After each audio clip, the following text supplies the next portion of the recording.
Good morning, welcome back. Today's plan changed. Initially, I was going to go up high rise via Jake's Rake, but the weather turns out not to be so good. Mountain Weather Information Service yesterday, when I checked it out, said today was going to be rubbish. Sod's law though, yesterday was really good, but I was working, so yeah, what can you do? Yeah, I woke up this morning and it was actually howling outside. It's not too bad now, but it's now 10 o'clock. So rather than go out for a run up on the high fells, I'm going to do a gear review. Some of you have requested it. I'm just going to go over what I carry, my everyday fell carry, if you will. Yeah, on what I take. Many of you who have done ultra races and stuff like that, who've been giving kit lists, you'll know what sort of thing you need to carry, but I'll just show you what I have, how I've personalized my gear to make it suit my needs, and just basically my preferences and my opinions on stuff, which opinions, bearing in mind, what's the saying, opinions are like arseholes. Everyone's got one and they all smell different. However, when you think about it, shit smells the same really, doesn't it? You know, regardless. I mean, I've been a nurse, qualified nurse for the last 2 years, and I've become well acquainted with the smell of shit. Anyway, I digress. Yeah, so we're going to go over a gear review on what I carry up on the fells. This video is going to be a little rough around the edges because I've never done a gear review before, and I'm filming this on my action camera because I don't actually have a decent camera for this sort of thing. So yeah, we'll see how we get on. Right, let's get stuck into it. Yeah, so first things first, I do apologise for the hideous colour of this sofa. I bought it back when I was a student from IKEA when I was more poor than I am now. God knows why I thought green was a good colour. So yeah, apologies for making your eyes bleed, having to look at this thing, but you know, it is what it is. So firstly, as you saw just earlier in the, as you saw earlier on, I took everything out of a plastic box. I tend to keep everything in a plastic box. It's just a lot easier to carry it around and you can see what's in there, especially a transparent box.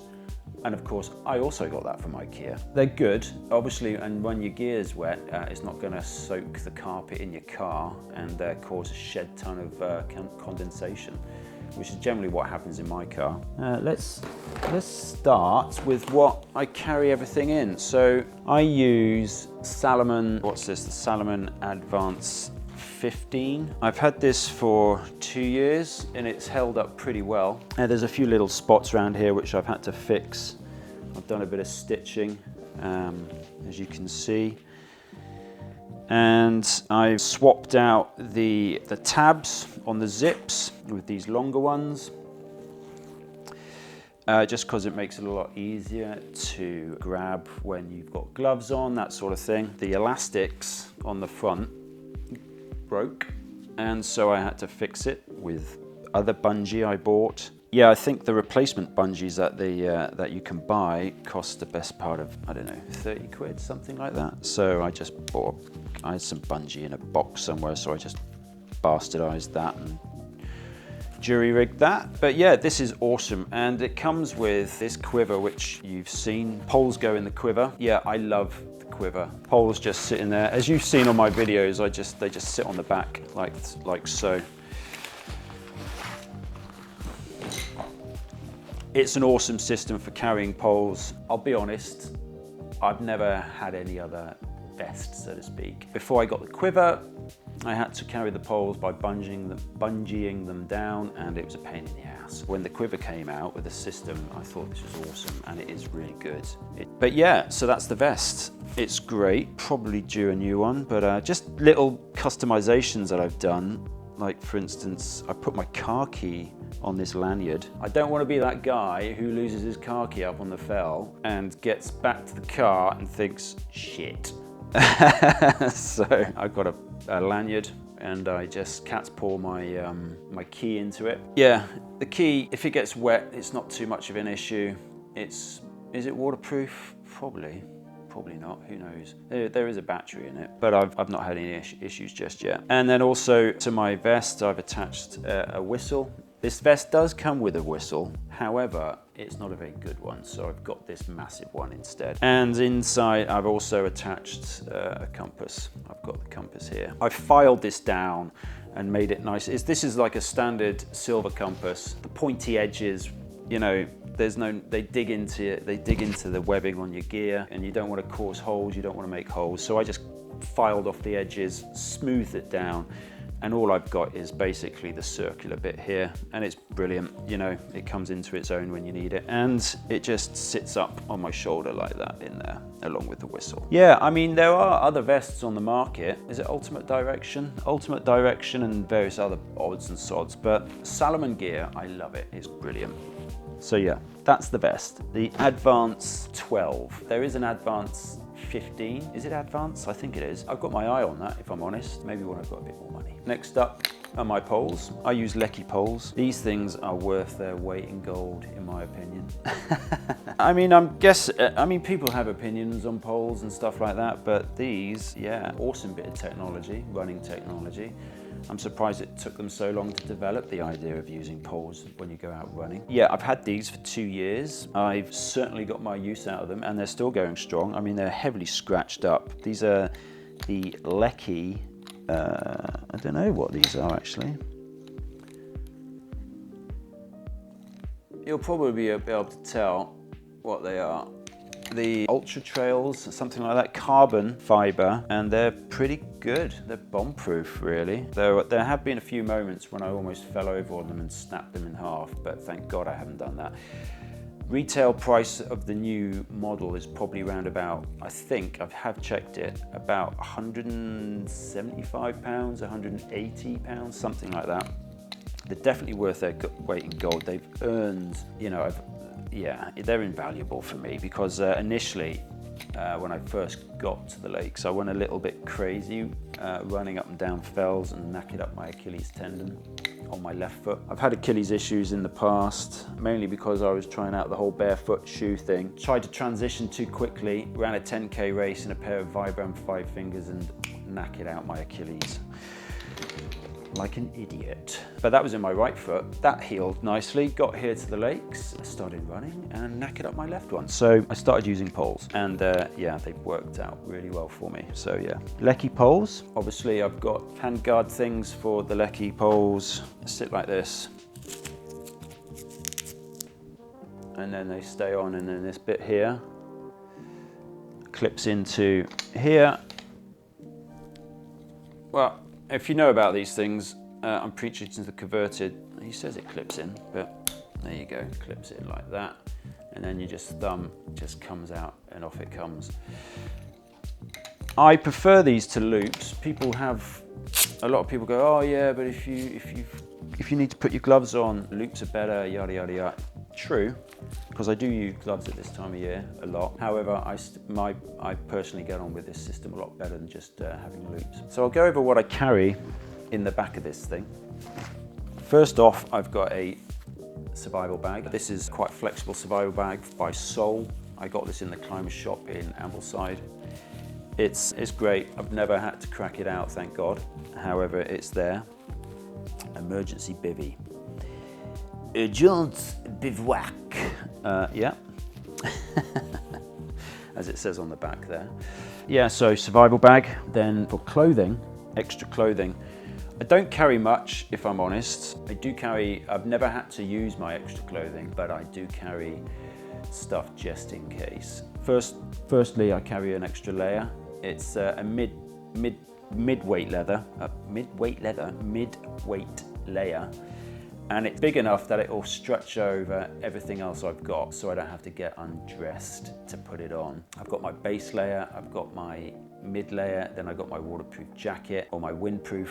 Generally what I wear on the fells is I'll wear a base layer, a thin mid layer, very thin windproof, which is Innovate, which I'll show you later in a second. And then if it's raining, my waterproof jacket. Then I've got an extra buff to go around my neck. I've got a pair of Gore-Tex waterproof over mitts, which will go over my, if it's howling down and it's getting really wet. I carry them to go over these Buffalo mitts. You can get these for 30 odd quid. Buffalo's a British brand, I believe. I've had Buffalo gear since I can remember. But yeah, I get on better with mitts at this time of year just to keep my hands warm. I do suffer from cold hands because I've broken them a couple of times due to previous occupational hazards. So yeah, I start to feel the cold a bit. So buffalo mitts are great. And also, like in my last video, I got soaked wet through, and even though these were soaked wet through, they were still warm. So yeah, my Inov-8 mitts aren't in the box. But then I've got another pair of thin gloves. If it's not raining and it's a little bit windy and I'm just trying to keep the wind chill off my hands, these are great for that. Obviously, all that's kept in a waterproof bag that goes in the back of my Salomon vest. Then also in the back of my Salomon vest, I've got my waterproof jacket. So yeah, this Rab waterproof jacket, it's waterproof up to a point, as are most waterproof jackets, and then it just gets wet. However, it keeps you warm even when you're wet. The secret, I think, for me personally, is to have good base layers or good underlayers to retain the heat. And then even when you get wet, this is designed to keep the worst of the water off. Obviously, when it's howling, you're just gonna get wet regardless. Good Gore-Tex jacket, definitely. However, I can't afford one, so I've got this instead. And I generally keep moving. That's how I keep warm. Oh, I buggered it up, it's broken. Yeah, that's buggered. What have I done there? Yeah, it's not Gore-Tex, but it's still good. And even when I'm wet, it keeps me warm. Also, 2 head torches. At this time of year, it's pretty important to carry head torches, but I carry 2. What is it? 2 is 1, 1 is none, and all that lot. One of them is a rechargeable one, the other one has batteries in it, and I carry spare batteries, which I actually need to go and get today, actually, so that's on my shopping list. So 2 Petzls, Petzl Swift, and the Tikka. So you can pick these up. This one I think is a little bit more expensive. This cost me about 50 odd quid, I think. And this one you can get for like 20 odd quid. But yeah, I carry 2 of those. Then also water carry. The vest comes with 2 of these collapsible water bottles. However, I only really carry 1. Can't remember the last time I carried 2 bottles. They're not large. They're what, 500 ml when they're full. I think it's 500 ml. These tops are a little awkward to get on and off, but you know, that's just the way it is. Oh God, this one's knackered. Is it knackered?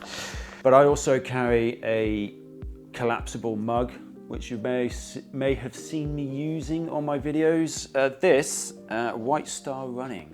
As one of you, who was it? I can't remember which one of you guys noticed that I was using a White Star Running mug. However, I found this, however, I didn't run a race to earn this or get this. I found it stamped into the trail up here. So I picked it up, cleaned it off, and yeah, now it's mine. So that supplements me carrying just one of those. And whenever I come across a water source that I deem to be decent enough to drink out of, I'll just use that, which is pretty much every water source. Well, that's not true. If it's full of sheep crap and there's a lot of sheep around, don't drink out of it. Anyway, I'm not going to give you advice on what water sources you can use and what ones you can't. I just go for it, and then if I get ill, then yeah, I'll get ill, but it hasn't happened yet. So yeah. Also, so this is the windproof I was talking about. Got this from Pete Bland in Kendal. Inov-8. It was like last year's model type thing 2 years ago. And it's a super thin wind layer. It's great. It's breathable. It's a lot more breathable than a waterproof jacket.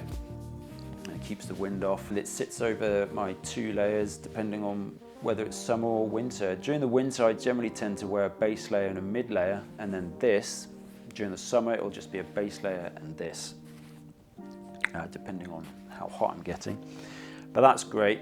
It's not waterproof. It's a little, no, it's not even, is it showerproof? Probably a little bit, but it keeps me warm when I'm getting wet. That's the point of it. And then of course, when it gets too heavy, when the rain gets too heavy, then I'll throw on my waterproof jacket over the top of this. Then also, food-wise, sandwiches. Now these I packed up because I was gonna go up the fells today, but I keep looking out the window because I'm checking to see if it's raining, and it is misting. But yeah, I carry sandwiches and generally a bag of jelly babies, which I don't seem to have around here anymore. So these sandwiches. And the other thing I carry are these 2 little pouches, thermal pouches. They're like mini sleeping bags. And my camera goes in one, and my DJI camera goes in the other. Sorry, not my phone goes in one and my DJI camera goes in the other. Those are great. They're just basically to keep the wind chill off them. My camera has a habit of shutting down when it gets too cold, but if I keep it in these, it keeps the wind chill off, and it's just enough to mean the camera doesn't shut down. Next up is my map. Keep it in an Ortlieb map case. Ortlieb's fantastic products for waterproof products. The great thing about this is very flexible, folds up nicely, and I can just cinch it off with the lanyard that I've got it like that, and it sits here quite nicely. Always carry a map, even though I don't always use it, but sometimes, well, it's just good to have, and if I can't be bothered to get my phone out, I've got the map there. And also, of course, if my phone dies on me, I've got the map.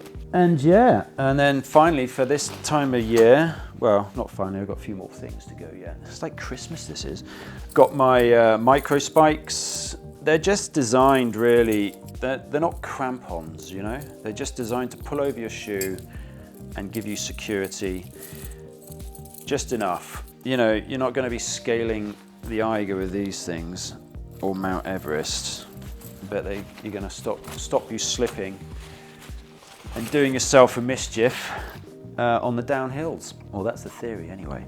What else have we got? So I also carry a thermos flask. I used to carry a Jetboil and boil up a brew when I got home, got back to the car. However, I can't be bothered anymore. I just fill up a thermos flask and it's still hot by the time I get back. And this is mainly for, well, this is for the, I'm not going to carry that in this thing, but this is for when I get back to the car. Finally, my shoes. We'll go over, I don't know whether these deserve a whole different, maybe I'll start doing shoe reviews. Everyone seems to be doing them on the, every running channel seems to do shoe reviews. I don't see why I shouldn't.